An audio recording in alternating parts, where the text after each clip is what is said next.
Go ahead, Hope. Okay, thank you. Good evening and welcome to the City of Lincoln's regular meeting of the City Council. Tonight's meeting will be televised and available on cable channel 18 and via Zoom.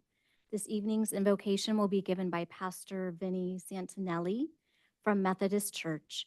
Once the invocation has concluded, Mayor Andriotta will call the meeting to order.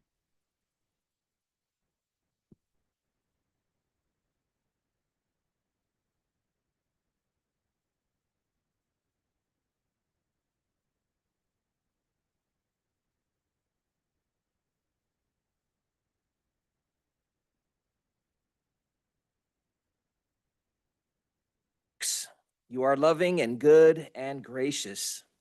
Thank you for creating us and sustaining us day by day. And thank you that you made us in your image to exist in community with other people.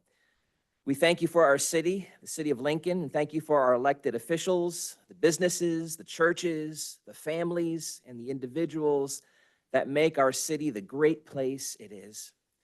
But Lord, we acknowledge that we do not deserve these good gifts. We're not worthy of your favor because we've sinned against you in thought, word, and deed.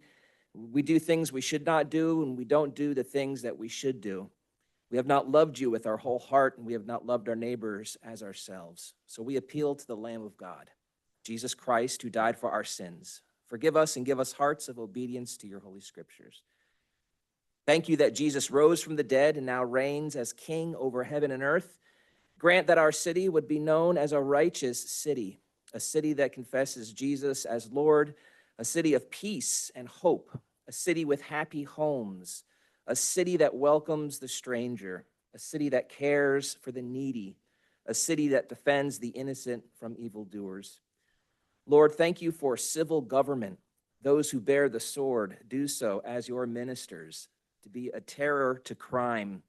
I pray that our civil servants would acknowledge this calling and perform it faithfully.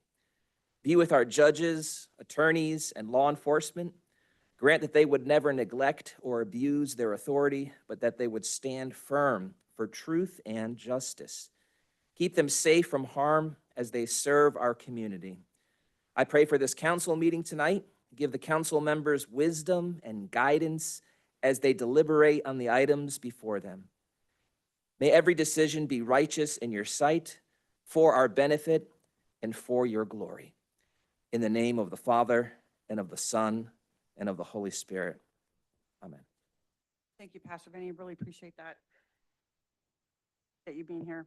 Appreciate all of the churches and all the faith community that take their time to come do that. We appreciate it very much. All right, good evening, everyone. Welcome to the City of Lincoln 2025 regular meeting, City Council, Lincoln Redevelopment Successor Agency, Lincoln Public Finance Authority. I call the meeting to order at 6:05. And Hope, could you do roll call, please? Yes, thank you. Councilmember Reedy. Here. Councilmember Pearl. Here. Mayor Pro Tem Brown. Here. Councilmember Eklund. Here. Mayor Andriotta. I'm here, thank you. All right, item number 3, report from closed session. Thank you, Mayor. There's no reportable action tonight. All right, Pledge of Allegiance. Hey, Ed, since it's your last night, would you lead the pledge for us? Ready, begin. I pledge allegiance to the flag of the United States of America and to the republic for which it stands, one nation, under God, indivisible, with liberty and justice for all. Thank you, sir. Okay, item number 6, agenda modifications. Is there anything on the agenda that the council would like to modify, or staff? Nope, okay. All right. Then we're going to move right along to item number 6, presentation. We have a proclamation of the City Council recognizing Edward Heidig for his exceptional dedication to the community and congratulating him on a well-deserved retirement. Ed has been Congressman Kevin Kiley's field agent for this area. And when he came to us a few years ago, Ed jumped right in. He got to know everybody. He's been very accessible and helpful and has become a good friend. And we really appreciate you. So we're going to read this and then I'll give you a chance to say a couple words if you want to, and then we're going to take a picture with you. But we want you to know that we really appreciate you. We're going to miss you. And I hope you will not be a stranger. Okay, council, does everybody have this pulled up? Yes. I will read the very first top paragraph. You have it? Yep. Okay. Councilmember Reedy, would you read the first two whereases? Councilmember Brown, would you read the next two? Councilmember Pearl, would you read the next two? And then Councilmember Eklund, read whatever's left, and then I'll read the now therefore, okay? Proclamation of the City Council of the City of Lincoln recognizing and honoring Edward Heidig for his exceptional dedication to the community and congratulating him on a well-deserved retirement.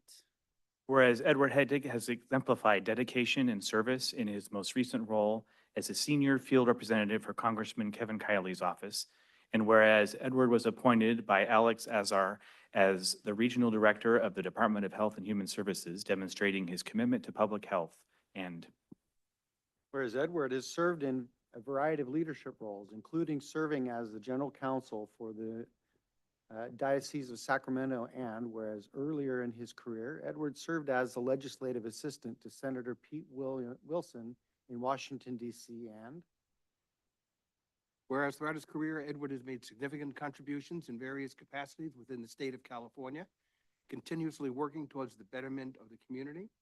And whereas Edward pursued his education in Pepperdine Law School, earning his JD, and obtained his BA from Claremont McKenna College.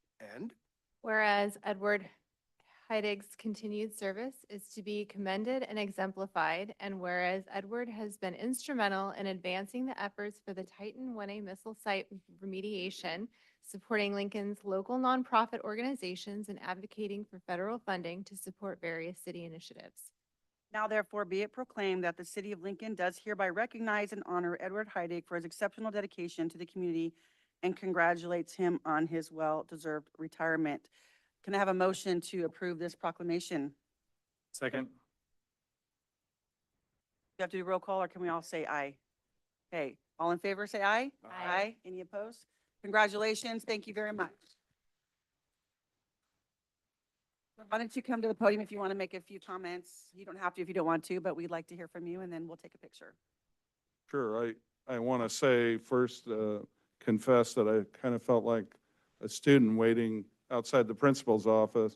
Was I going to get the honor roll or demerits, you know? So I don't think I got the demerits, but I should have. But I just want to say that the job one comes from Kevin Kiley and what he wanted to do for the community of Lincoln and all the third district in Placer County. And he just has that commitment to excellence. I was lucky enough to come out of retirement and work for him and be able to try to help that along. I also want to say that Shalisa Horvat, my district director, our district director, my supervisor, just really has that. She absolutely gets the Kevin Kiley message. So I think, Richard, the word in Greek would be arete, excellence in all things. And that's what I tried to do it. I didn't think that I had any place to hide from Kevin or Shalisa. So I tried to work with your cooperation. I'm so happy. And I thought it helped so much. The great council and the staff, the professional staff that Sean's assembled really helped me and assist me along when I got Kevin lost. And so thanks for, we got him to the event on time. Thank you very much. Welcome. Thank you so much. Let's take a picture. Okay.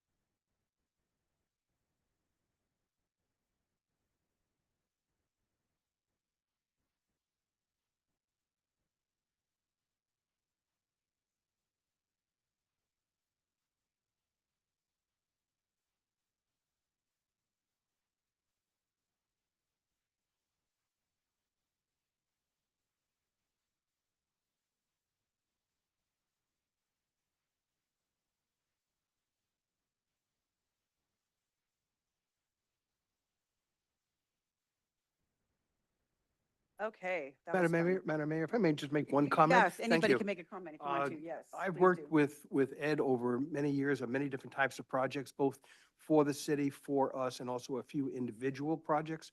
And one thing that I found every single time, it was always a can-do attitude. How can we make something happen? Protecting everyone's rights and moving forward, looking for the optimum solution. So yeah, we had a great guy. We had his replacement at the Chamber of Commerce Government Affairs meeting this morning. He's a lot younger, but I think he's experienced. Jack, And right? Jack We met Thompson, yeah, Jack Thompson. And yes, yeah, so you're leaving it in good hands. Thank you, Ed. Anybody else want to make a comment? I just want to say that I wish I had a little more time to do more. I feel like as I've got my feet wet, there's so much that I still want to do, and sad that I'm going to miss out on doing that with you, but thank you. It was a pleasure working with you, and I know anytime that I needed to get a hold of you or Congressman Kiley, you were extremely responsive and got back to me right away. And I remember the memory that pops up in my mind right away when I think about you. The first time that I think I had to call your number was when my daughters and I were taking a trip out to DC, and you were so helpful in making sure that we got to the right person and checked on us and made sure that we were all set up with our tour of the White House, and everything was just seamless. So I appreciate you always going above and beyond and just being so kind and pleasant whenever we would bump into each other, which was everywhere. All right, thanks. Now, sir, you are welcome to stay and watch the rest of this boring meeting, but don't feel like you have to. Okay. All right, we're going to move on to item number 7, public comment. This is public comment on non-agenda items within the subject matter jurisdiction of the council. So if you have an item that you would like to speak on that is not on our agenda, you'll have 3 minutes to do so. I do have several cards, and we'll start with those first. Marcia Schnapp.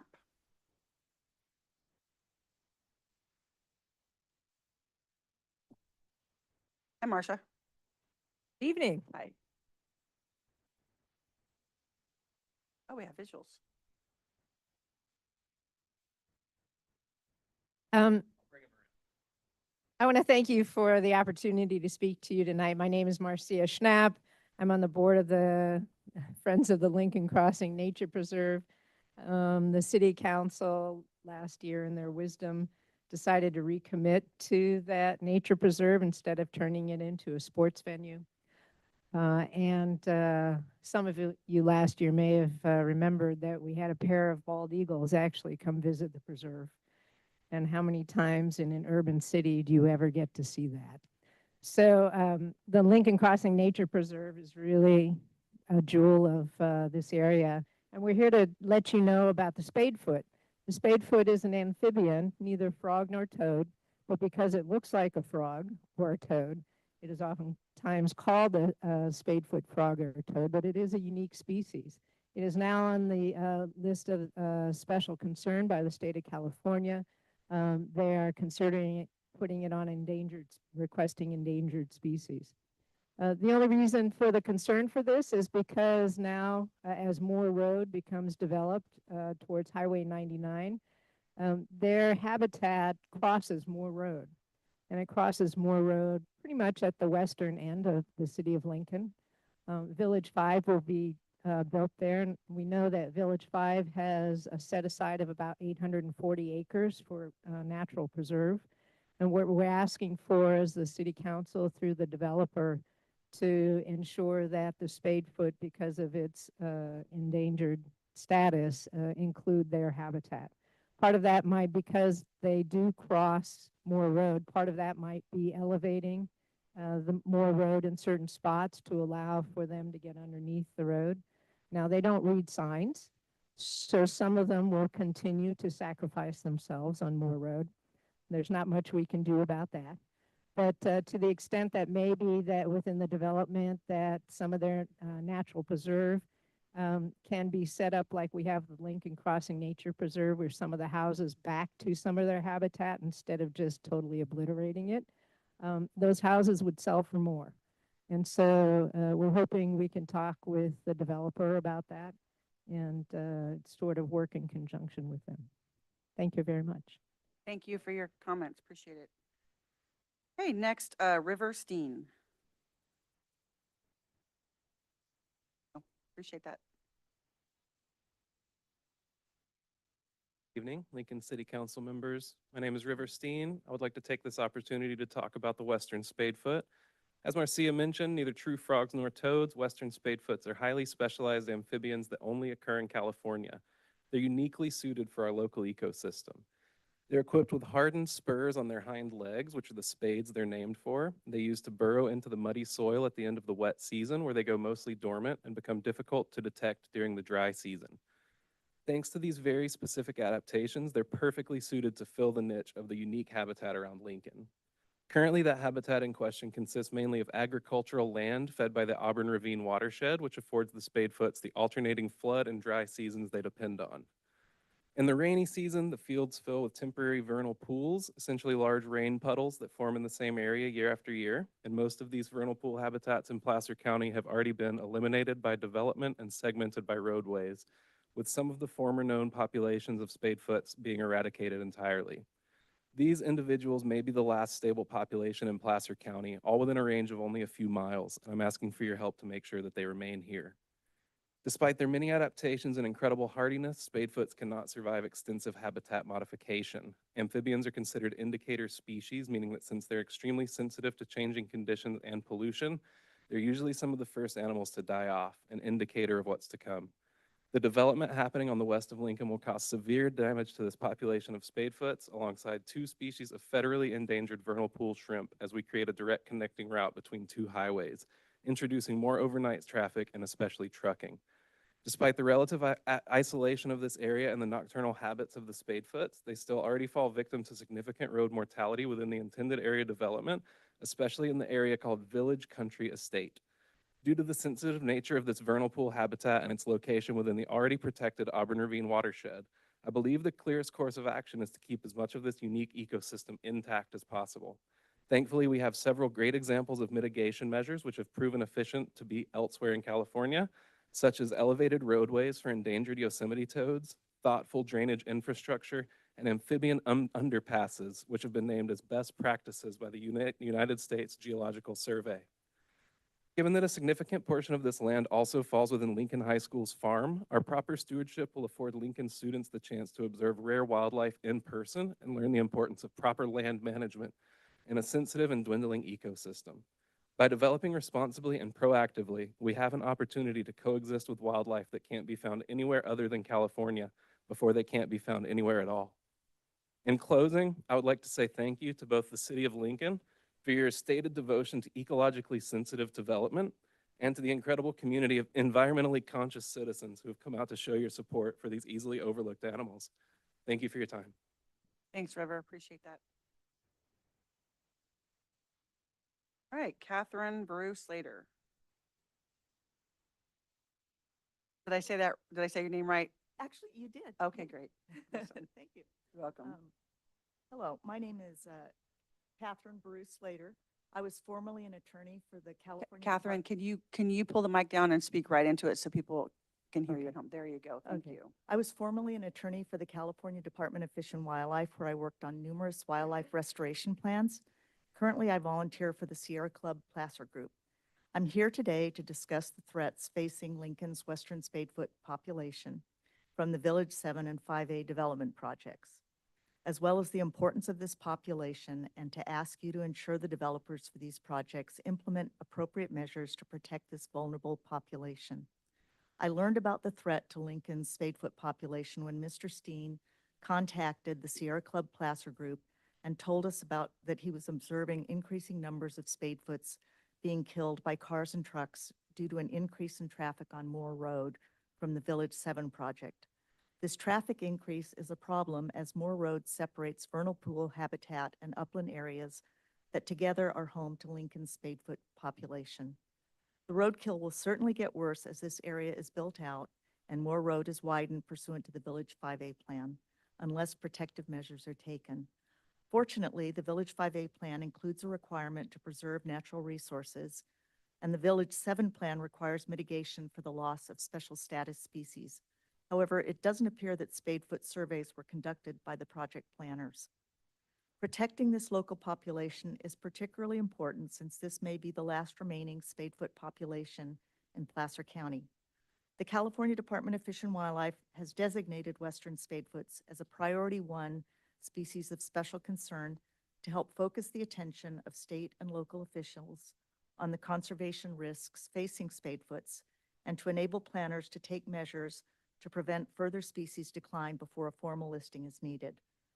On the federal side, the U.S. Fish and Wildlife Service has already proposed listing western spadefoots as a threatened species under the Federal Endangered Species Act. Based on my experience at Fish and Wildlife, I know the importance of protecting special status species. I also recognize how difficult it is to implement projects benefiting elusive species like the western spadefoot. Nonetheless, we believe there are specific measures that can be taken, such as requiring an undercrossing as part of the Moore Road widening project to allow spadefoots and other wildlife to safely cross under the road. In closing, I want to urge you to work with the developers for the Village 7 and 5A projects to ensure appropriate spadefoot surveys are conducted and protective measures are taken to preserve this special spadefoot population before it's too late.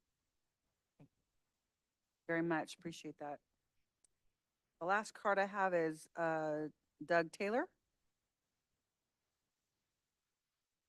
And thank you for your time. I just wanted to echo the, who am I? My name is Doug Taylor, and I'm a lowly resident of Roseville, not Lincoln. I moved Not up lowly here resident. 20 years Yeah. ago from the Bay Area. And 17 years ago, I found spadefoots here in your lovely city. What are they? They're these beautiful animals. They're Oh, really wow. cute. And they are only found here in Lincoln, not Roseville. And I've studied reptiles and amphibians my entire life, and can assuredly say this is the last remaining population in our county and one of the last remaining populations within the whole Sacramento region. How can they be saved? Simple mitigation measures like the former speakers have said. And I would encourage you to embrace that. And why? Why? Because we're all lovers of nature. And this is one of the endangered species that I think is very, very worthy of protection. So thank you very much for your time. Well, hey, Doug, real quick, what distinguishes the spadefoot from a frog or a toad? Spadefoots have a unique feature. They have a little keratin on their hind legs that allows them to burrow underground. And that's where they spend most of their lifespan. And they only come out at night. You won't see them foraging around during the day unless you actually are in one of their breeding pools and you see them during the day. So you really don't know that they're there unless you go out, like me, looking for them in the middle of the night. Okay, thank you. I really appreciate that. Thank you kindly. That you guys bring that to our attention. Okay, that's all the cards I have, but are there any other public comment on non-agenda items from anybody in the room? Sheila?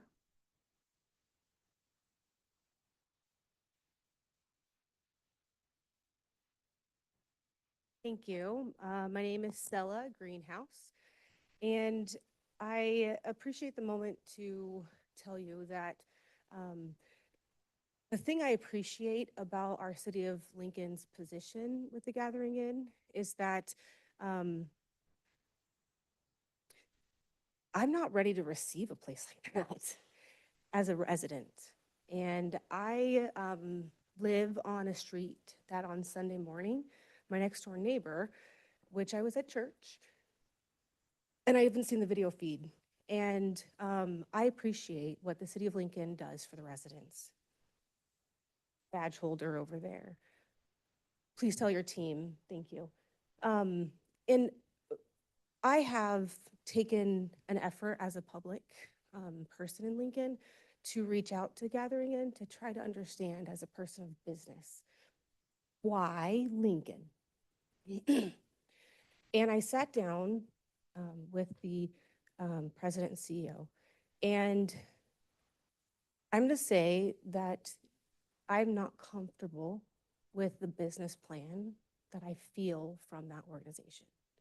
I believe that unless we continue to hold them accountable to whatever details they can define that a residential respite care would require to operate, it will fail.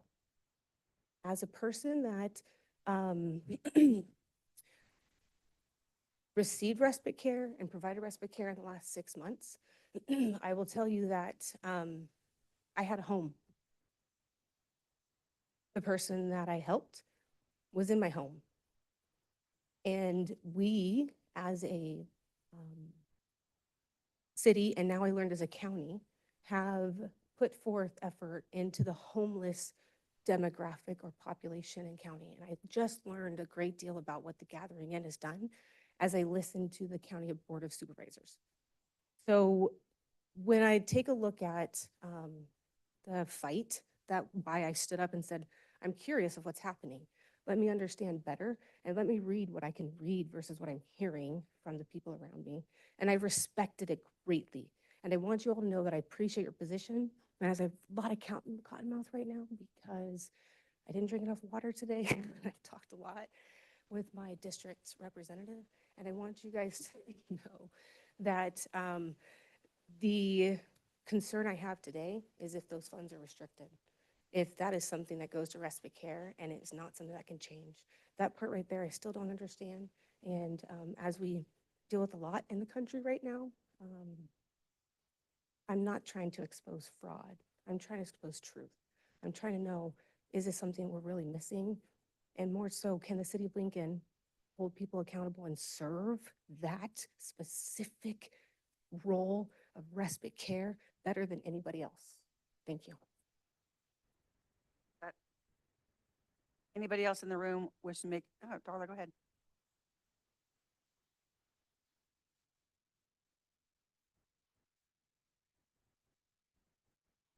Hello, everyone. Two of you guys know, the other three, because you guys are new, but we had an incident where there was always flooding in a certain area, and it finally got fixed. Thanks to Matt. It was in the last agenda, but other things came up that I didn't talk about it.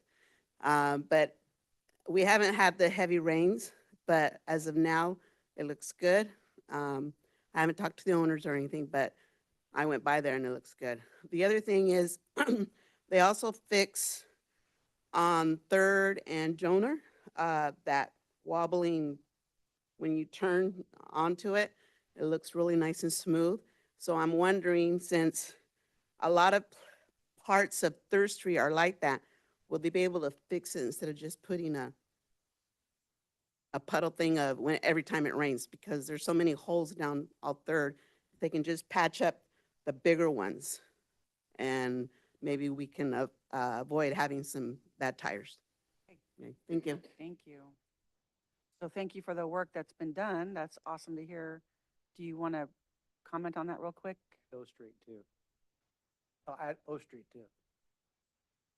I just want to comment, one, Jacob put the plans together and the engineering department actually put the project out to bid and executed it. But Darla reached out, I think last year, there was a resident who actually was dealing with an illness, and their new home, I think for about 15 years, had ponding out in front in the gutter pan, pretty extensive puddle that they, every winter it wouldn't drain, and they would drive through about a 6-inch puddle of water in their driveway. And we finally got it corrected. It took a while, but when I found out about it and Darla shared it with me, we got it prioritized, got it budgeted, and got it fixed for both sides of the street. And they'd been extremely patient, and we finally got it fixed for them. And it was Jacob's design, and now that it drains, I got to give the credit to him and the contractors, but we got it done. Awesome. So then her comment about the rest of it, the other big dips. 3rd Street, we're working on the CIP budget right now. And as we all know, road resurfacing funding is extremely limited. So I don't want to make any promises. We haven't gone over the list of streets together yet. We know there's a need there. I know we've had I Street, which was one of the worst streets in the city. I believe Vin and his team have that scheduled. We know 3rd Street's on the list as well, and we'll see how far we can stretch our dollars, but I can't make any promises tonight. Okay, appreciate that. Thank you. right, any other public comments in the room? Okay, we have Fran on Zoom. Go ahead, Fran.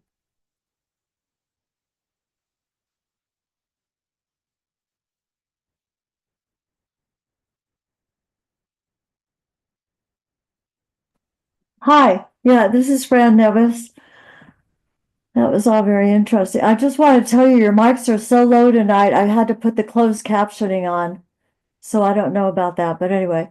So I have two things tonight. One, we had relatives come to town and they were staying overnight in hotels, and I was so excited. I got a new hotel, but they had to stay, they ended up staying in Roseville or Rockland somewhere because it was cheaper. I just thought you should all know that it's going to cost more to stay in Lincoln than it does to stay in Roseville or Rockland. Okay, so the other thing I wanted to talk about was Oak Tree Lane.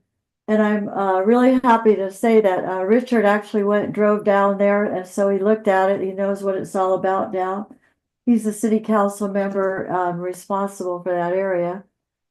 And Sean said he was going to talk with the priest, and it's just really a serious problem. The priest kind of like to know if you have some kind of a timeline for those signal lights.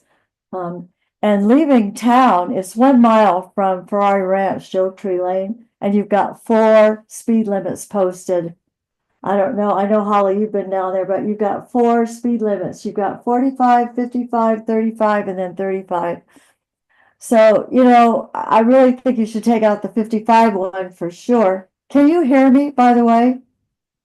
You can hear me? Okay, thank you. Okay, so what's happening, if you're coming from the church at night out to 193, it's very, very dark, and that cement barrier actually makes it more dangerous. If something happens, you have no place to go. But you look on the other side and you see that Oak Tree Lane North, where the Esplanade is, all has street lights. But on the south side, what we have is reflectors. Reflectors on barrels. And if you come out to 193, the barrels on the left towards town are sticking out so far that you actually have to almost get on 193 before you can see around them. And when I'm going to the church, St. Joseph's Church, if I'm on 193 to turn right, somebody behind me is invariably passing me on the left, going into the oncoming lane to pass me. And then there's those cement barriers. So it's a real hazard. So, okay, we've got the reflectors, told you about turning. Richard's gone out there. Thank you, Richard, for doing that. Sean said he wants to talk to the priest about it. And I imagine your church too, Holly, has the same problem there. Also, so Lincoln Christian Living Center has a huge lit a light out at their 193 in their entrance. And I'm just wondering if the city could put some kind of a light at 193 and Oak Tree Lane, or some kind of battery run light or something out there. Or I had heard that Tigert was going to put a flagman out there on Sunday, but I don't know if that's happened because I really don't go over there on Sunday. Okay. Okay. That's basically it. And I thank you, Sean, for reaching out to me today, and you too, Richard. Thank you, Okay. Fran. So we'd like to get a timeline on that signal Okay, light. Sean's going to comment on that, Fran. Thank you. Yeah, Fran, there's a lot there. I'll just give you a buzz and we could talk about it if you're around tomorrow. You still there? Okay. Are there any other public comments online? Okay, we will, okay. So, normally we do not allow someone who's already made public comment to come back up.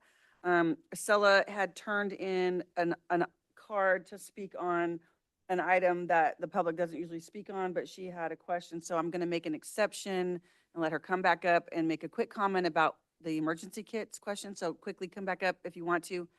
Go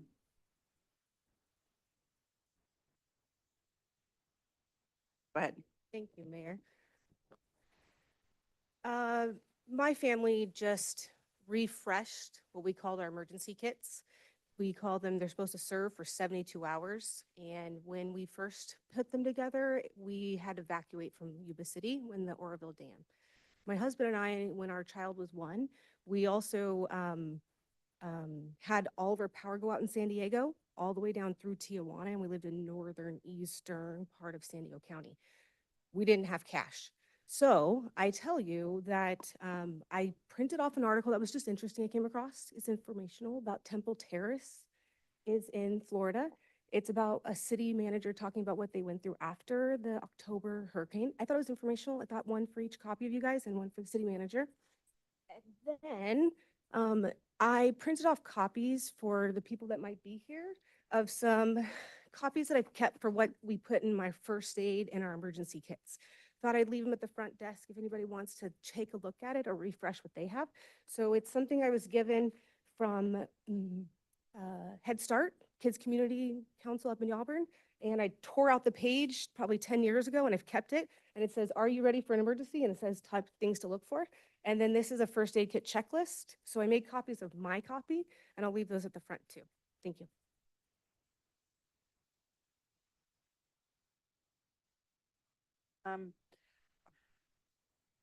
Is that okay, or should she just give it to people who want them individually instead of putting them on the city table? I'm not sure if that's allowed. It's fine, but we'll just collect them at the end of Okay, the night. okay. Thank you, appreciate that. Okay, all right. All right, we're going to close public comment and we're going to go to item 8, consent agenda. And I want to remind everybody, I mentioned this last meeting, and I'll say it again, and it's going to go into effect this meeting. We are no longer going to allow the public to pull an item from consent, only council. However, we will allow for questions ahead of time if there are some. Okay, so instead of doing a full-blown pull and presentation and all that. So Stella did give me a card for consent item 8B. So did you have a quick question about that?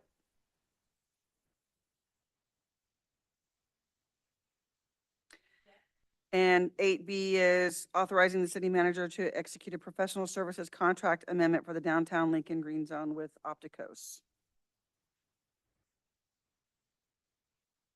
I think my question is, I attended some workshop that was downstairs that I thought was good for the short time I was there. And what I understood, this extra $200,000 that they're requesting from us, and I was a contractor, Sorry, no, okay, you're fine, go ahead. is like a change order. I looked at what they previously said they were gonna do for us, and I looked at what they, and this was all in the report that was online, and what they're proposing to do more. And I'm thinking, did we not have enough community meetings? Why are we really being charged another $200,000? I'm sure that the answer is there, but I was just curious in regards to, they committed a lot to us. And I'm gonna get water and listen. I'm really dry. Oh, okay. So, council might remember that, and Christian can jump in and correct some detail here, but I think I got this. Opticos was selected as the consultant to do the downtown plan under the Green Means Go program. We always knew that what they were going to fund, they meaning Green Means Go, was a portion of what we really needed. And so when ARPA, the last round of ARPA dollars were divvied out to be spent, we set aside portions for planning documents, I think is a generalized term. And Christian felt pretty strongly, and he's right, that doing the downtown plan is one thing, but there's code changes that are critically important for the implementation of that. So think about it this way. Downtown plan, sort of conceptual in nature, design, style, theme, et cetera. Code, feet distance, parking spaces, technical things. And that's the work that they're going to do for this. Am I and right also- there? Well, yes, that's a huge portion of it. But really the lion's share is for that charrette, and we wanted to have more community buy-in. And so we're having an open house for 3 days with 4 consultants from Opticos to come down and basically in McBean Pavilion will be open for 3 days. Super convenient for anyone to come in and see these alternatives mapped out, visualized, and then give their input to the process. And so once we get that community buy-in, then we have a stronger plan. So the 3 alternatives will be presented at that open house. And I think it'll be a really great opportunity for the city to get involved. So it costs a bit of money to have that kind of time from consultants. Thanks, Christian. Appreciate that. Okay. Questions about consent? If not, then I'll accept a motion to accept the consent agenda. Move to adopt consent. Second. Okay, roll call, please. Thank you. Councilmember Pearl, Yes. Councilmember Reedy, Mayor Pro Tem Brown, Yes. Councilmember Eklund, Yes. Mayor Andriotta. Yes. Hey, thank you. Item 9, public hearings, we have none. Item 10, general business.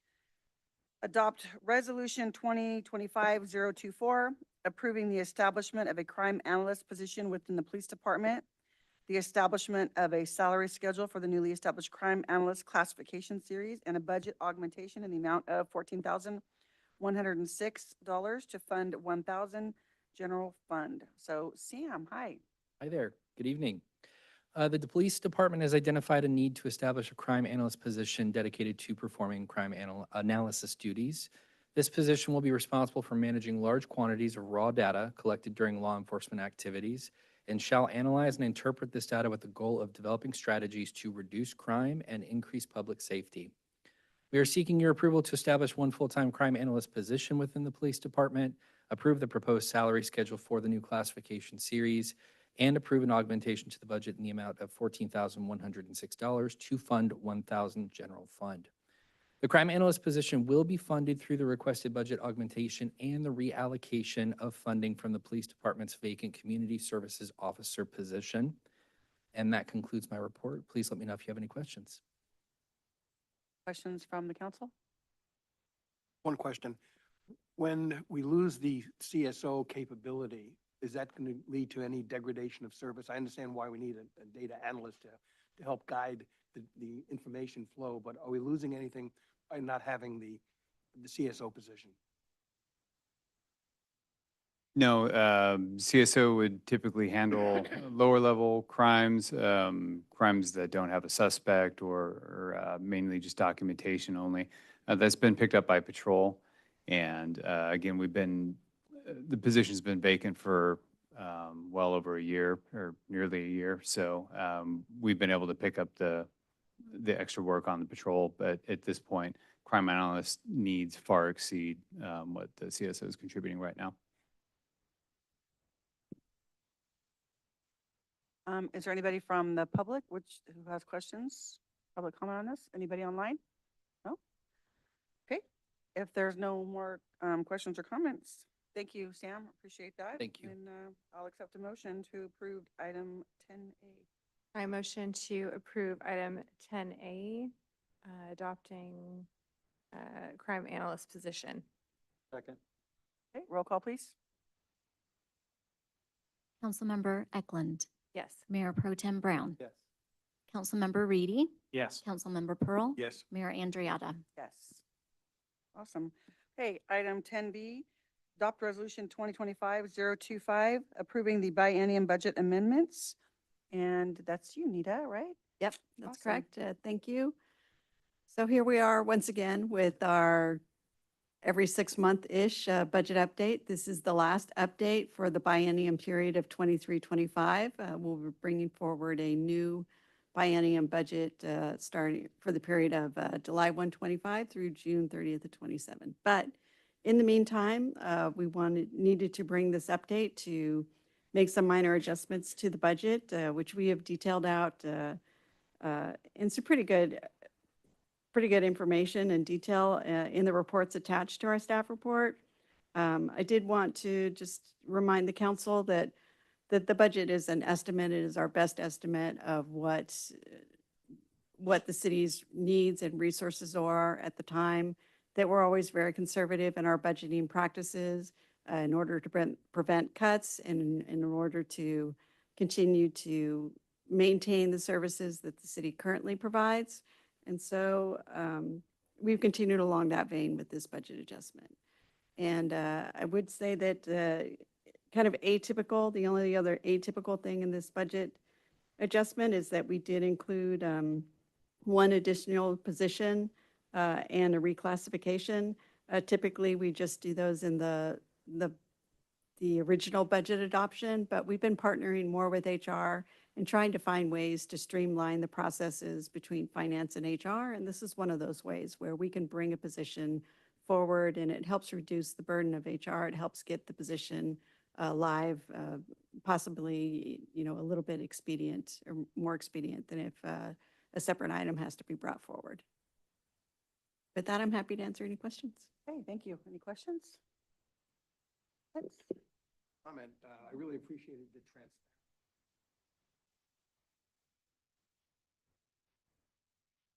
Complex and a lot of things there are interrelated, but it really goes a long way with showing what we're doing, full transparency, by explaining why the variances. And as you said, you're dealing sometimes with 18 months to 2 years in advance.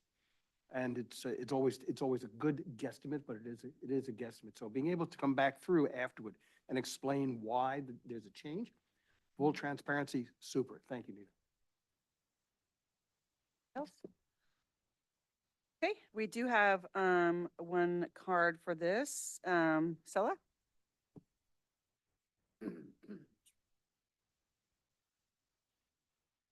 Hey, there were a few things that I found when I opened up. There was so much good information, by the way, and it is very transparent, and I could spend so much more time in it, but that's not my job.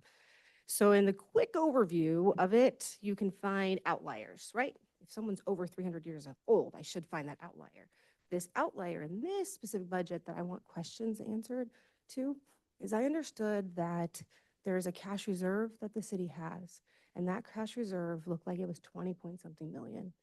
Then there was a projection, I think by June 30th of 2025, that cash reserve was going to be 17 point something million. And I don't know if that means that's now or if that's in 6 months. So if we have new choices that we decide to purchase or do in the next 4 months, does that make that gap bigger? So cash reserve is very, very important to me in my business as I help individual retirements. So I think for a city, it's important too. And if we spent $10 million, if we received $10 million in whatever fees we're collecting of some sort, and we spent 19 million, and we have one-time funds that help offset that, that means that the math simple means that we're diving into 3 million of cash reserves so far this year. So I did try to look a little deeper, but my phone rang off the hook today for other people. And that was really important to me there. So I ask you to open that document, make sure you really understand it, and the things that you care about for your district, that they're reflected, but more importantly, things you know that's happening in our city, that you see those numbers and those dollars being allocated. The last part that I have in a minute, geez, that's too much on time. The last part I have is about OT. There's a lot of OT, and I think we're hiring new positions. And so those new positions might help with OT of some sort. I don't know the organizational structure, but I will say that there was $250,000 additionally in attorney services of some sort. That's $350 budgeted, $250 additional. That would equal $600,000, but I'm not sure if I read that spreadsheet right and I didn't go deeper. So I want you to take a moment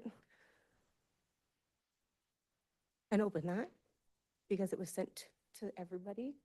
And it's something that read to what you know about it. But more importantly, I would like to understand why we're dipping into cash reserves, why we've already spent $3 million of that, if that's how I read it correctly. Thank you. Thank you. You get all that? I think so. So we do update the reserve calculation every time we do a mid-year adjustment or when we do the full budget. So when the budget was adopted, we did adhere to the city's policy of a 25% cash reserve. But in addition to that reserve fund, we do have funds that are available. We usually have about 6 months worth of cash on hand because the city only gets paid twice a year from Placer County. And so we have to make sure that we have enough money to make it to that next payment. And so we usually have about 6 months. The council did make the decision during this last budget cycle to dip into that fund balance for one-time capital projects, not ongoing expenses. So those capital projects are reflected in the original budget. There aren't any adjustments, big adjustments to it in this mid-year.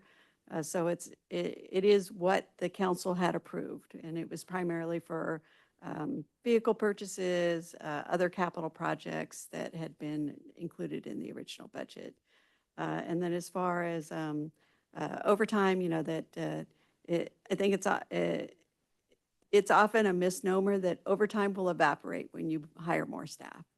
But when you hire a new staff person, it takes time to spool them up, to get them training, to get them to be where they're at a level that they can now provide enough that that you will now see a reduction in overtime. And it also depends on the position you're hiring.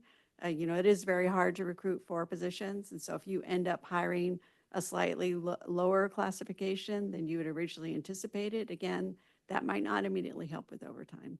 So we do watch the overtime budgets, especially for public safety. Chief is very on top of those, and with the help of Chief Mejia as well. And so the special attention is always paid to the overtime budgets. Well, and most of the overtime is police and fire, right? Yeah. That's where it comes from, right? That's Yes. correct. Yeah. The And that's- majority of the overtime is And that's public pretty safety. typical. Yeah, so the thing about OT, and Chief and I talk about OT on OT. We don't get OT, but so the thing about OT is that it's very, very difficult expenditure to budget exactly for, because things happen. You have a major fire that is going to require a lot of extra hands on staff. It's just a thing. You have a strike team you send down, and you have to cover shifts when those strike teams leave. You have a major police situation where he's got to call in officers, and it's not, hey, would you like to work overtime? It's an order. You're coming in to work overtime. And those things it just depends on whatever happens. You may have a larger overtime budget one year. You may have a vacancy where you have somebody that goes off on an injury, or they have a baby or whatever, and you're covering shifts, right?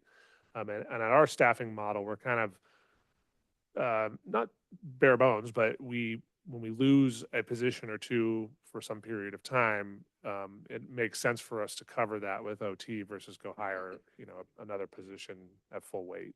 So point taken. The other thing that on the general fund reserve, I just wanted to add in that you have to remember is during this 2-year cycle, you start with an estimated reserve or fund balance in the general fund that we think you'll have towards the end. Remember that one of the other major expenditures that portions of which came out, and I think it probably is represented in this, is council authorized a Section 115 trust a number of months ago and shipped $3 million to that. So that shows as a loss in the general fund, but it's not really. It's sitting in a separate account that can be used for expenditures that are labor related. And then she also brought up legal budget. What I would just say about that is that it's representative of direction that the city council has given on legal matters. But Stella, we appreciate the questions. Thank you. I think that when I spoke with Sel earlier today, her concern that I found was that we were bleeding money out of the budget, and that if we didn't stop whatever was causing that we would just continue to. I tried to let her know that the funds were being allocated as one-time things, and that the budget, it goes back and forth as you've explained. So Well, I'm again to think that she was just worried that something was being spent, that if we didn't stop the spending of it, that it would just deplete the budget. Well, that's a super fair point. But let's just be super blunt. It is concerning. We are not in a great financial position, and over a long term, without changes to either expenditures or revenues, there is a reckoning. We've talked about it publicly. We'll keep talking about it publicly. We have a few years till we get there, but it is coming. And so you'll see a lot more discussion about that when you see our operating budget for 25 through 27 in a month or two here. That some of our projections, what we're looking at, what we think in terms of expenditures and revenues, and you have a better view of how uncertain we feel, which we're still working on that. So I can't really report too much. If I make one other comment. Yes, please. Because the budget is very complex, but just for the public's understanding, in addition to us looking at the numbers, we also have an independent fiscal investment oversight committee, which is staffed by civilians, led by the elected city treasurer. There's no city council member on that. Every time that they meet, finance gives a analysis by fund and what's happening within the fund and why things are changing. So it's a check and balance. And, it started a number of years ago. It's proven very effective. So again, we all are very concerned about the monies that we have now, but even more concerned about the monies that we're going to have in the future. So it is part of the check and balance and the transparency. Well, and just so you have some level of comfort that we all watch it like a hawk. She watches like a hawk. Our new treasurer watches like a hawk. We're not out here in the, clouds, just like, singing songs and picking daisies. Like, we're very aware, and we have, like Sean alluded to, there's things that, we're not ready to bring forward yet, but there are plans in place to remedy that and projects that we're working on that will improve our position hopefully in the next couple of years. So, yeah, but we appreciate the question though, very much, like that you pay attention to those things. That's great. Okay, are there any comments online? No? Okay, all right, then I will accept a motion for item 10B. I move that we accept the motion for 10B, approving the biennium budget amendments from finance. Second. Okay, roll call, please. Thank you. Councilmember Pearl, Yes. Councilmember Reedy, Yes. Mayor Pro Tem Brown, Yes. Councilmember Eklund, Yes. Mayor Andreata. Yes. Thank you, Nita and Sean. All right, item 10C, citywide solar project update. Mr. Badil.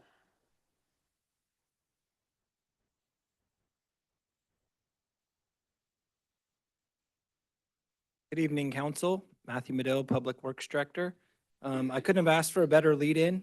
I felt, geez, I'm on the last item on the agenda again, but now I understand why, because that was a perfect lead-in. We are currently working on a HVAC and solar project that the city invested in last year, and it's an $11 million project. Let's see.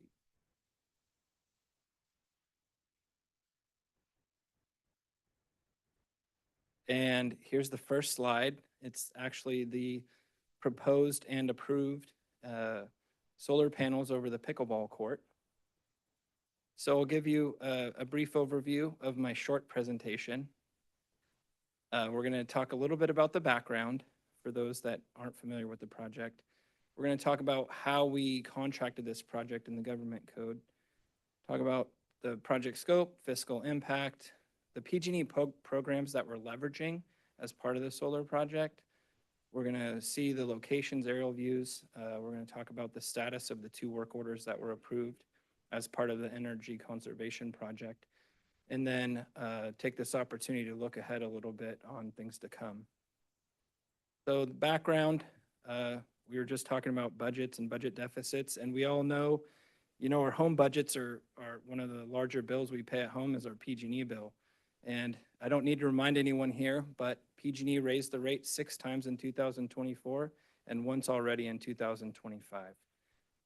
So our needs are increasing. The California Air Resources Board drafted and approved some regulations for advanced clean fleet, which we'll talk about in the presentation. So there's no doubt that we need energy conservation projects. And in 2024, we initiated an effort, talked to nationally approved energy service companies, and looked at several alternatives trying to get the low-hanging fruit. And we contracted for that project, sole sourced through one of the qualified vendors through the National Association of Energy Service Companies. And why I have this slide is my looking ahead slide has a little to do with this. So the project scope and fiscal impact. We have 6 solar projects and HVAC upgrades. The work order 1 was $7.2 million. It included HVAC upgrades at the community center, police department, and the art studio across the street. It also included parking lot solar arrays at City Hall, community center, the courtyard, and the police department, and also the pickleball court at McBean. Work order 2 is a ground mount solar array at the end of Flightline Road. And we'll talk a little more about that later. And then the initial investment was approximately $11 million. It had a projected 20 million 30-year savings, but these panels are, the expected life is 40 years. So after the debt service is paid, we would hope that we could get an additional 10 years without the debt service. And I didn't bring that number tonight, but I think it's a lot more than 20 million. We did include a $500,000 contingency. So real briefly, not getting too much into the weeds, but a lot of people that rushed and got their homes solar before April are familiar with the net metering 2. That's been around for quite some time, where you get full retail credit for your overgeneration of power. Net metering 3 only gives you the avoidable cost, which is about 20% of that value. And one of the reasons we rushed this project and we didn't do a full bid or design bid build was because we wanted to take advantage of the 9 years of grandfathering with the net metering aggregation.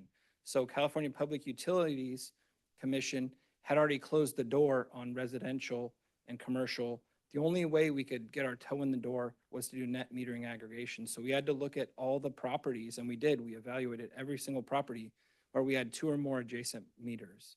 So if we could aggregate 2 meters, we could slip in the door and get the net metering 2 grandfathering for 2 years. So that's what we did. PD, we tried, there was no adjacent meters. So that is NEM 3, and it's smaller. It's right size to take advantage of net metering 3 and still have a benefit in the life of the project. So Resbect is a little bit different. That's our big ground mount solar array at the end of Flightline Road.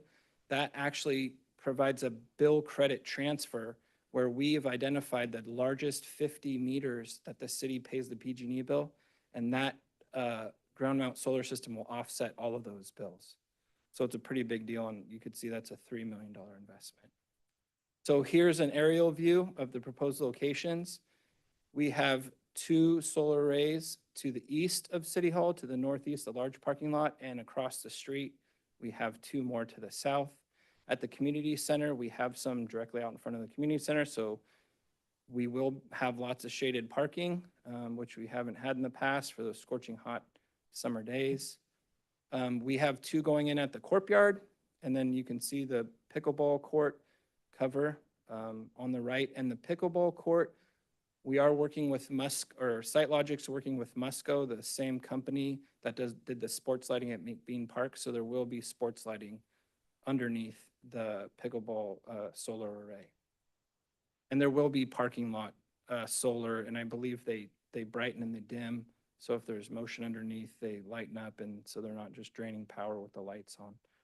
We have an array along the road there at the police station, and then there's a depiction of the airport ground mount. So the status, and that was, I finally got to what Sean asked me to do, was just provide a status update.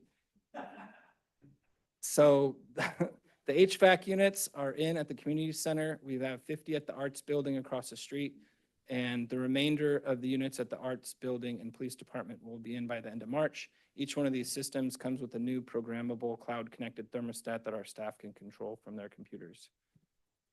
Work order 2, there's a whole lot of text here. I tried to narrow it down, but basically we've ordered the panels. We are in the 90% design phase for the community center and the courtyard. City Hall, McBean, and Police Department are at 30%. They expect to be in the 90% by the end of March. Our environmental has pretty much done all their work. We're just waiting to make sure all the locations are identified to move forward with the categorical exclusion. And then once the plans are approved, and Will Foote in the building department's already taken a cursory review of the 90% plans, and he doesn't see any major issues, but our building department, for their efficiency, want to review the plans when they're at the 100% stage. So we're getting there. And then I asked, hey, about the tariffs, and yeah, we did. The solar panels are ordered. We've avoided the tariffs, but there will be some steel to order, and I didn't look in detail through the contract if we would have any liability there, if SiteLogic has to absorb that cost, but we're not sure. As of right now, there's no increase in the steel cost. Work order 2, again, we've purchased the panels. They've performed the environmental studies. Rainy Environmental is on this project. They've performed the environmental studies. They instructed SiteLogic where to precisely put the solar arrays and the conduit alignment to avoid any sensitive habitat out in that field. There are some wetlands and some sensitive habitat. So we've successfully aligned the project to avoid all of those sensitive areas. And just today, Sean forwarded me yet another delay from PG&E. I guess they're very busy. So originally we were expecting comments 3 months ago. Today we just got notice of another, and I failed to update my slide, but now we're looking at the end of March to hear back from them. So we do have maybe a friend that knows somebody at PG&E that's doing a project at the airport. So he's going to try to help and encourage them to prioritize this project. Looking ahead, this is my opportunity to segue into just a kind of some foreshadowing of what's to come. So again, CARB, those second and third bullet point, just for a reminder, for 24, 25, and 26, we're required to, any heavy duty vehicle over 8,500 pounds, we're supposed to match it in procurement with a zero emission vehicle. And starting in 2027, that's 100% zero emission vehicles. So when you see the budget, you're likely to see some Ford Lightnings, which is our least costly path forward to comply with CARB, which would be buy a garbage truck, buy a Ford Lightning. Now there's our 50-50 match, because a lot of the heavy duty, medium duty vehicles aren't really ready for showtime. So we're being very strategic in which zero emission vehicles we invest in. And as far as getting charging set up, we have submitted applications working with SiteLogic, our National Association Energy Services company. They've been doing a lot of work for us. They've submitted their applications. We're working on a scope and cost for, and again, we're trying to take advantage of, there's a California Public Utility Commission approved EV charging incentive that has a timeline. And it's EV fleets where PG&E has a certain allocation of funding, I believe, yeah, 236 million, that they have available to do all of the PG&E side of the meter upgrades. Typically, when you design a project and you have a higher electrical demand, the project applicant's responsible for all those PG&E upgrades. So there is some limited funding that we're trying to take advantage of at the Corp Yard and at the police station, potentially. And so we're moving forward swiftly on that. We've got our applications and we're working. And thinking ahead, when we did the rate studies for our enterprise funds, we did include funds for these charging stations. And let me see what else I can squeeze in before I'm done. Oh, we are considering some public EV charging at City Hall. So that's something that we're looking into as well. And that would be the city's first public EV charging station. And because it's public, there are some available grants for that. But we'll be bringing more information forward probably within 1 to 2 months. This is the array at the police station, or a rendering of the array. Any questions? Questions? No? I've got a question. In doing some of my town hall meetings, the question has come up about retail charging, not just in maybe City Hall, but somewhere areas around the city where people congregate and would not be impacting private vendors who want to put it in. Are there any opportunities for us to do that? There may be opportunities, and actually the PCTPA submitted and was awarded, I believe, a $2 million grant to, they're hiring or have hired a consultant to identify all public, potentially like good places for public and private charging throughout the city. So I think that's just getting kicked off, but we have not explored other locations. Is that your question? Other locations in town? We have not, and one of the reasons is I think that might just require general fund. And right now we're trying to leverage what grants we have available, and at the Corp Yard, it's enterprise funds. But I think Sean will have a deeper dive on that when you guys discuss budget. Yeah, it's kind of an interesting time as it relates to charging stations, because the rollout, Councilmember Reed and I were discussing this just the other day, the rollout of available locations if you're an EV person and for whatever reason you just can't charge at home, hasn't really happened. I mean, in Lincoln, there's really one place, and it's over by Target, right? And there were a number of startups. ChargePoint is one of them. There's a few others that are out there that haven't expanded into territory where you would traditionally see just a gas station. Although what we are seeing and some being told in future projects coming forward that would be there's still fuel stations being built. You probably end up seeing kind of maybe not so many fuel islands, and then some rapid charging infrastructure. The problem that we have is that in order to build something that's I don't know, an EV, the faster charger is the level 3 or level 3. In order to do that, you need massive underground infrastructure that's super expensive. So it's not like you can just retrofit like the Chevron down the street from my house. It's almost kind of like designing and building a whole new service station with underground, fuel tanks, et cetera. So, the council, it'll be kind of an interesting policy discussion for the council to have during budget about to what degree you want to weigh in and participate in having locations in public and semi-public spaces for people to pay to charge up their vehicles. It's not ever a thing we would have ever imagined that a government does, but here we are. And I would like to mention that Jessica Ritter with SiteLogic, I failed to introduce her earlier. She's actually here representing SiteLogic. She drove, I believe, from Fresno to be here tonight, to be available. I'll let her Clovis. maybe have some time. Really? We made you drive all the way to Fresno? You couldn't have just zoomed in? I could have zoomed in, but we have 3 new council members now, and I That's wanted true.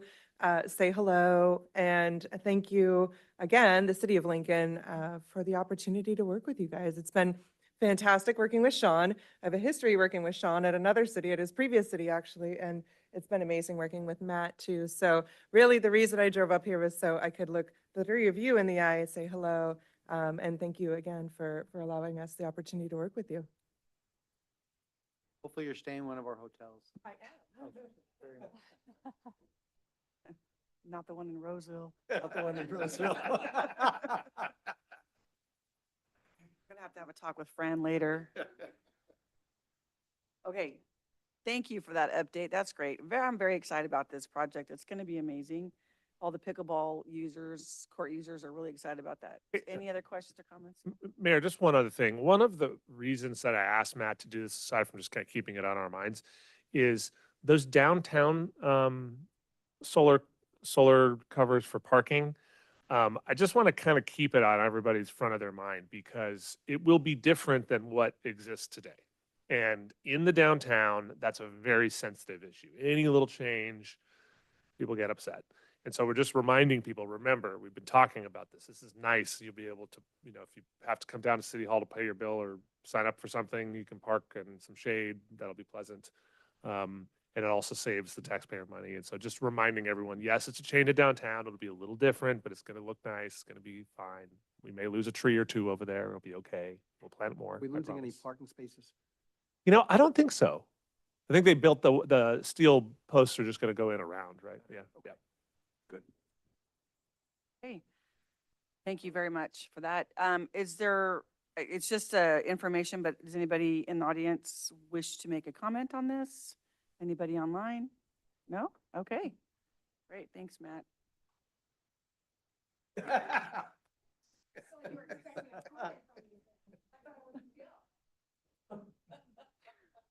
Thank you. You gave me a heart attack right now.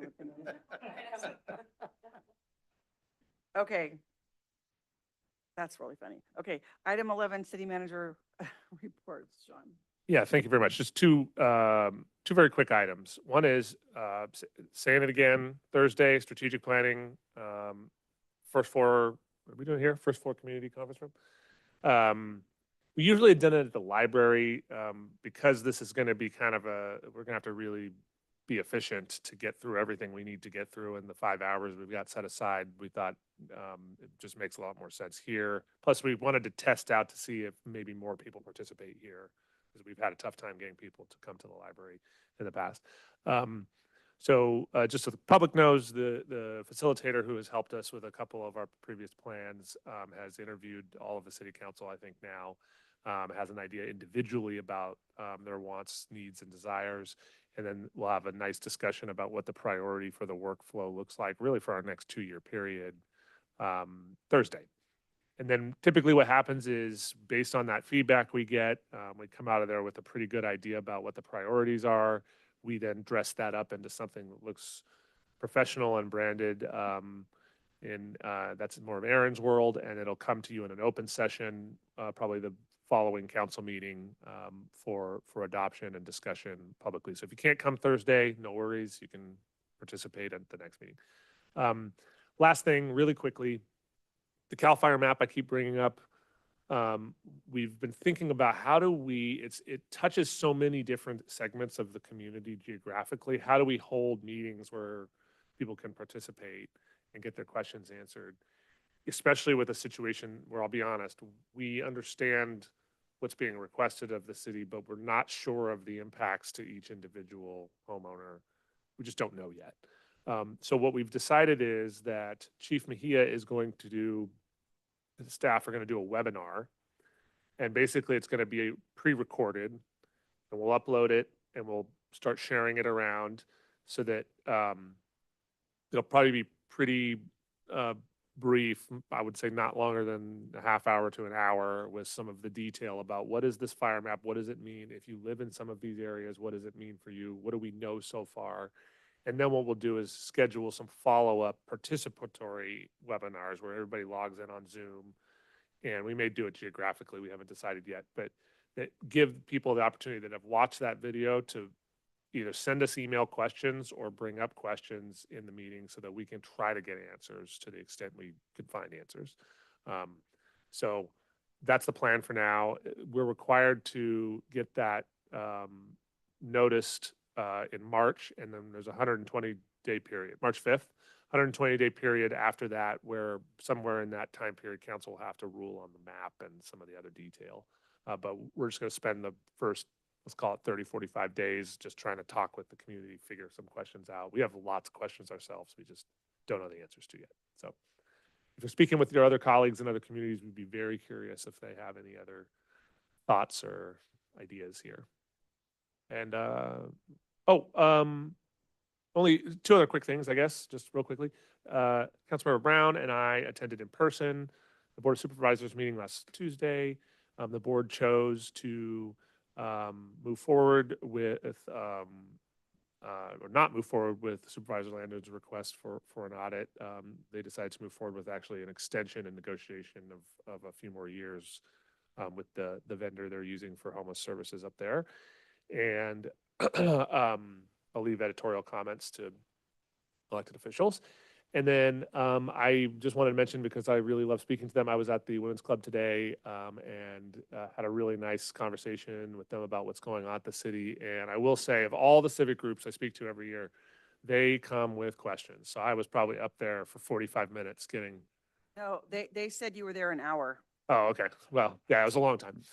In fact, I missed... I missed it. I came in right at the end. Yeah. But they're really good, civically minded, nice people. And so I just appreciate being invited. And that's all I got. Thanks. On item number 12, council initiated business. This is probably more information, but I'm going to go ahead and just say it for those who have not heard. Our former mayor, Dan Carlson's wife, Cheryl, passed away 2 days ago. And so it is business because Sean and Christine and Anita and them are keeping us updated. I reached out to Dan, but he's got a lot going on. I haven't heard back. But what I suspect is that he doesn't need us to send him flowers. But what I would like to do is talk about maybe sending him a care package, food or whatever. I want Dan, and I know we all want Dan to know that we love him and we are grieving with him, and whatever we can do to be there for him without smothering him. We all know how Dan is, but it's a very sad day, and we're gonna miss Cheryl, and I want to help him how we can. So there's that. So maybe we can talk about like just the city sending him or the council sending him, and I'm happy to chip in and pay and whatever. And then there's another business thing that I'm not sure if this got mixed up in the translation between Hope and I, and I'm in no way saying that it was any staff's fault. I'm not really sure what happened. Maybe it was my fault. I don't know. But when we did the council appointments, I had specifically assigned Councilmember Eklund to the Placer County Economic Development Committee. And I thought that's what it said on there. Councilmember Reedy went the other day, and I thought he went as the alternate because I put him as an alternate because when he was in Hawaii. And she's like, oh no, he's the one on there. And I'm like, but no, he's not. And so, it really doesn't matter to me if you guys are happy that way, but that kind of makes things a little bit unbalanced. And because Whitney's been doing economic development for the city, it was a natural fit. And that's really what I had intended. I'm not really sure how that got mixed up on the thing. So I'm just gonna say you two talk about it. I would like for you to be on it, but John, did it go well? I don't know. Are you okay? Whatever. So I'm not trying to take anything from you, but you do have quite a few assignments. And so it was my intent. I'm not really sure how that got mixed up, and it's my fault for not seeing it on the sheet when the final one came out, because I just yeah, everything's fine, right? That's the way I had. So anyway, I want to put that out there. You guys talk about it, you decide, and then we'll bring it back. And if we have to make a change, we will. If you guys are happy, fine. But either way, it's fine. But I just wanted to, we have to talk about it in public anyway, but, and so I forgot to mention it earlier because we had a lot going on. So I just wanted to take care of that. Oh, speaking of that, did we yes. get the Western Placer Unified School District 1 squared away in our last meeting or two? Yeah, it hasn't, I think I've mentioned this, that 2x2 has never been, it's intended to be a relatively regular kind of, an ad hoc kind of, so as needed. I'll be honest, during my 3 years here, I think maybe we've done it twice. And so I have mentioned, there's a bunch of city school district kind of combined efforts at the moment. And so I think maybe trying to get one on calendar and maybe try to get 2 or 3 in a year as needed would be good. So as soon as we're through strategic planning, then that'll be And that's priority. you and you. I think That's so. what I thought Yeah, I it think was. it's Brown. Jen and and Eckler, Whitney? yeah. Yep. Okay, thank you. Any other initiated business? Council initiated business? No business? Okay. 13, committee reports. Oh, sorry, can we go back to council initiated business? Nope, that door's closed. I said something. Go ahead. I don't know if I need to wait until the next one or if I can chime in because it was about the public comments today, but I was just wondering if, and we can talk about this even in our strategic planning session, but I am curious to know if moving into our new development projects and the new village annexation and everything that we're doing, if we can incorporate or if it needs to be incorporated into our what do you call it? Our general plan to have what are they called? The overpasses with the underpasses or something? The underpasses, overpasses? Yeah, If we so could do that, or do we need to, give, I how do we think- start that conversation? I think what we'll and do is research? we'll start with sort of just a generalized discussion with the key developers that are in 7 and 5 about that issue. One of the things that I didn't get a chance to speak to the group, but I know them, so I will reach out. But both projects, well, certainly 5 is a major PCCP project. And PCCP is really the arm here locally that is concerned about endangered species.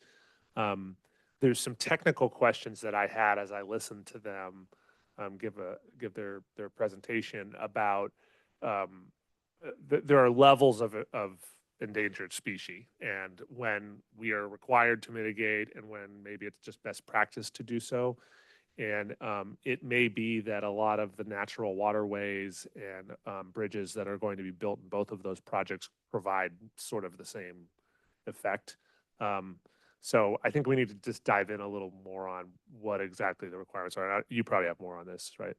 Yeah, we looked into the mitigation measures and the Spadefoot is cited in the Village 7 mitigation measures, but they are, to Sean's point, basically buying habitat and so forth. There's nothing specific about underpasses or anything like that. So there may be a way that we could add, I mean, those mitigation measures are they're baked. I mean, those EIRs have been water under the bridge kind of, so. No. But I think it's working with the developer, but yeah, that's right. Working with the developer maybe, and maybe there's, a CIP kind of project that we could add that, I mean, I don't see them being too onerous to put like these small tunnels underneath the roads, but. Yeah. So we're working to look at those surveys too, to see like where the developers with the surveys of those spade foot proper populations as well, so. Okay, And good. we did reach out to the two major developers following, the same group presented at the Planning Commission Oh, last week. good. So we've already let them know that this is kind of on the public's radar.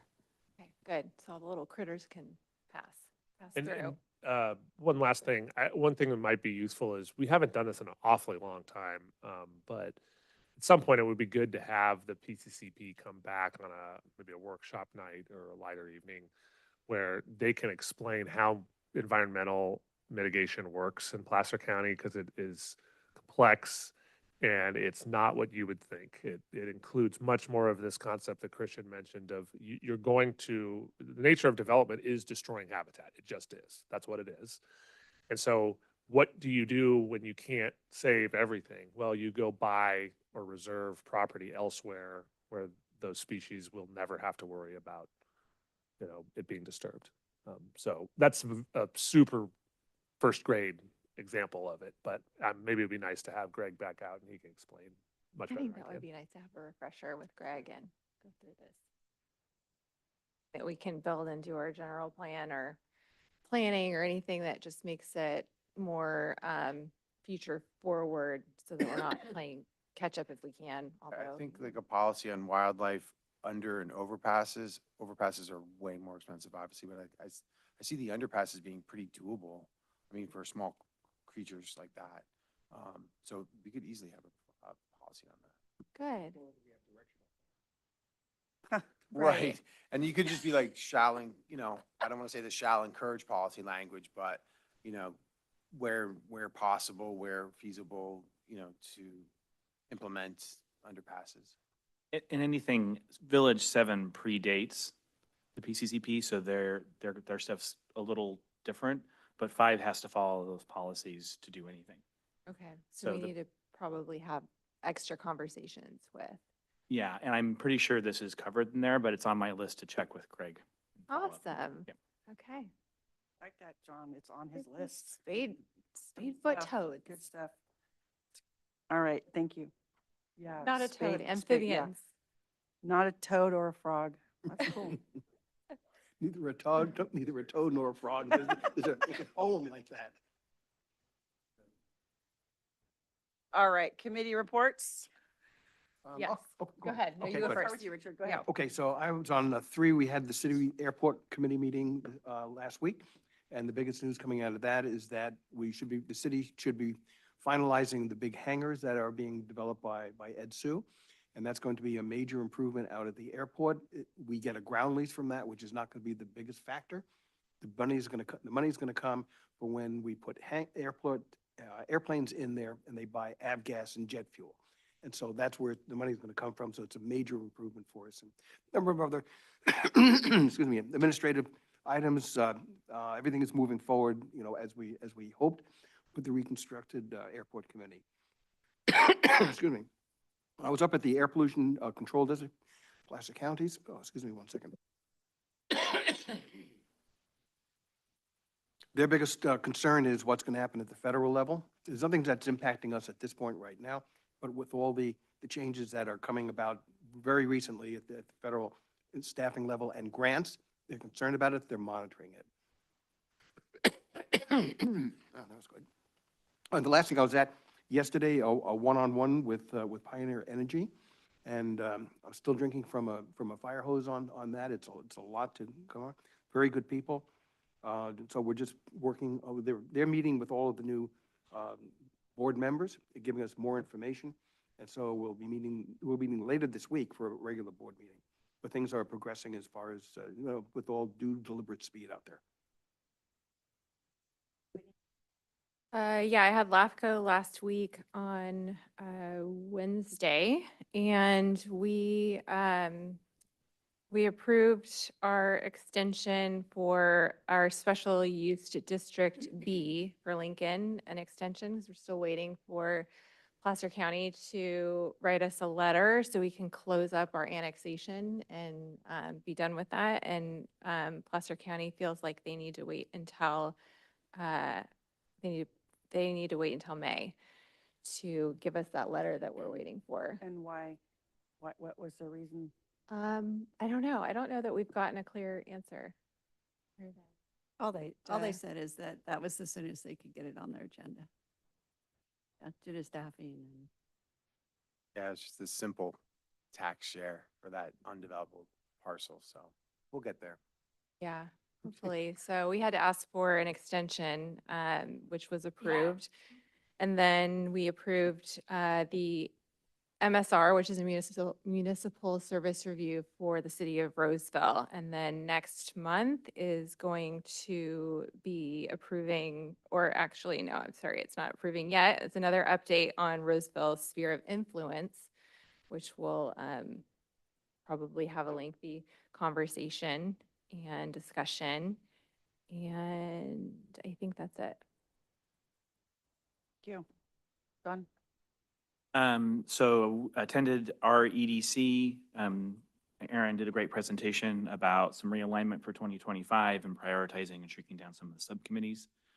Our Parks and Rec, they reviewed the Wildwood Park in sub E. And some suggestions came out about daylighting some specific plans to them a little earlier because they could see where parks are going to be in the community. So we'll talk about that a little bit more. I attended WATMA, which is the dump. They had been working for the better part of 2 years on selling 50 acres to Sierra College for a public safety training facility. That was finalized. They also gave an update on their new MRF, which is their processing unit. They've been building, they should be doing dry testing in May, and they're hoping to go live in July. I attended LISWA, and we're getting pretty close to coming to a single dashboard on the WWTRUs, which is the way you measure billing for sewage. So hopefully in the next couple of months, Placer County will provide that data to us so we can merge it in with our dashboard and have a single view for LISWA to do that billing. And last, I attended the Placer County Economic Development Board. They are actually engaging in a strategic plan for the first time, and they're hoping to have it done by the end of 2025, beginning of 2026. They'll be beginning in the next few months, reaching out to stakeholders across the county, including businesses and community members here. And it's not the dump, it's the waste authority. No one would know what WATMA does. It's the waste authority. I'm just kidding. Thank you. I'll be attending PCTPA tomorrow. Yeah, Looks like we're tomorrow. getting an update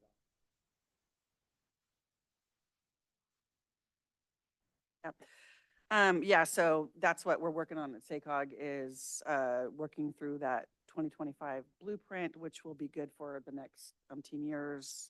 And so when I have more details, I'll bring that forward. But it's, just getting it acclimated, and they're doing a lot of like refresher things. This is what we've been working on, and this is where we're going. And so that's pretty good. That's all. And then information items. Anybody have any information? I do. So we're still having ongoing conversations, Sean and I, with the county about the 12 Bridges and Sierra College intersection and light. And Placer County did a little bit of research and got back to us, and their Public Works assesses that the fee or the cost on that will now be, in today's time, $4.5 million. And we are trying to help them come up with some creative strategies and revenue ideas. So we'll see how that goes. Oh, and then I just wanted to let everybody know that I noticed that Placer County is doing a general plan update, and they're doing a whole bunch of workshops.